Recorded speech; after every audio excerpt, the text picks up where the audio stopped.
प्रकार के शिक्षा क्षेत्र के, क्योंकि ये केवल विद्या भारती हमारी नहीं, संपूर्ण शिक्षा क्षेत्र ही इस देश का यह हमारा कार्य क्षेत्र है। इसलिए इसका विचार करते हुए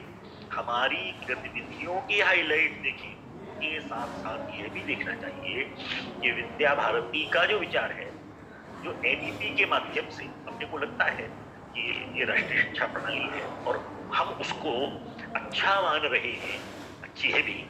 तो क्या ऐसी स्थिति में हम उसके साथ में कुछ करने के लिए उसके समर्थन और उसके विरोध में क्या आ रहा है समाचार पत्रों में, प्रिंट मीडिया में, सोशल मीडिया में, इलेक्ट्रॉनिक मीडिया में, अपने अपने स्थान पर, और इसका ध्यान रखने की आवश्यकता है। दूसरा निवेदन मुझे करना है इसी संबंधित, लेकिन एक बहुत छोटी सी किंतु महत्वपूर्ण,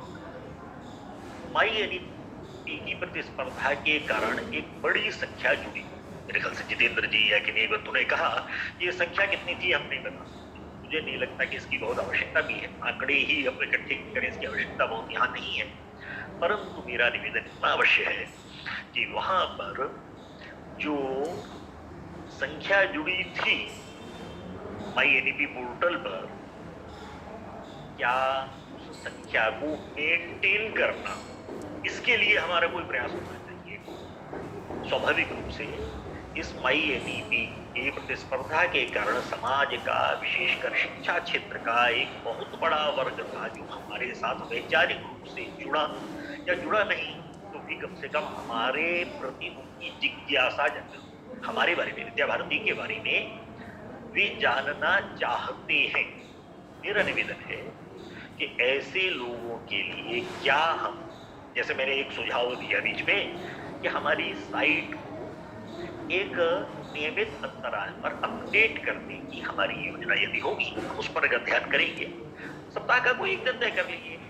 2 सप्ताह में कोई एक दिन तय कर लीजिए, लोगों को एक बार अभ्यास जहां लग गया कि इनके उस पर कुछ भी नया देखना है तो हमको इसकी आवश्यकता पड़ने वाली है, हम इसको देखते रहें। इस आधार पर भी मुझको ऐसा लगता है, ये एक बात अभी शायद राकेश जी बोल रहे थे कि ऐसे कुछ स्थान है भागलपुर, मुंगेर इत्यादि, जहां पर पत्रकार बंधु हमको पूछते हैं कि आपका कोई समाचार तो नहीं।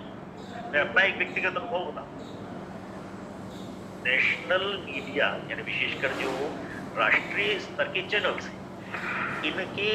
लगभग सभी प्रमुख संवाददाता या प्रमुख लोग जो एंकर के तौर पर जुड़ते हैं, मैं यहाँ किसी के नाम नहीं ले रहा हूं, परंतु आपको आश्चर्य होगा, मतलब मेरे लिए भी आश्चर्य की बात थी कि अनेक ने मुझे फॉलो करना शुरू। भाई मैं उनको फॉलो करूं तो समझ में आता है, वो पब्लिक फिगर हैं, वो टीवी की स्क्रीन पर दिखाई देते हैं, परंतु आश्चर्य की बात है कि अनेक लोगों ने मुझे फॉलो करना शुरू किया। उसका कारण क्या होगा? पहले मुझे को भी आश्चर्य लगा, अरे भाई ये इतने बड़े, पहले तो नहीं, मैंने बिल्कुल जैसे नए आदमी को लगता है, मैं उनको फॉलो करता था तो उन्होंने मुझे फॉलो बैक किया, लेकिन बाद में ध्यान में आया कि वो मेरे ट्वीट या मेरे जो अन्य मेरे वो आते हैं उनको वे लोग अपने काम में उपयोग करते हैं। जब एकाध स्थान पर उन्होंने उनको कोट किया तब उनको ध्यान में आया कि वो भी समाचार की, उनको भी विचार की, और विशेषकर विद्या भारती जो सबको मालूम है संघ का या भाजपा का रूलिंग पार्टी की दृष्टि से समझ लीजिए उनका एक आकर्षण होता है, उनको बहुत समझता है, ऐसा नहीं। मैं अभी आपको सुबह अगर 10 बजे के एक समाचार बताऊं, मैं यहाँ बैठने आ रहा था, टीवी चालू था, तो एक चैनल पर समाचार था, कल हैदराबाद नगर निगम के जो चुनाव परिणाम आए उसको लेकर भाजपा में उत्साह का वातावरण है, और वह उत्साह का वातावरण के बारे में उन्होंने क्या बताया? 2 बातें। भाजपा के अखिल भारतीय अध्यक्ष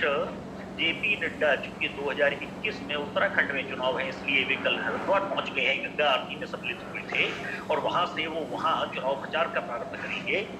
और इसके साथ बिहार में चूंकि इस समय चुनाव होकर चुके हैं और सांगठनिक संरचना को मजबूती देने की आवश्यकता है, इसलिए संघ प्रमुख मोहन राव भागवत भी आज पटना पहुंच गए। अब बोलिए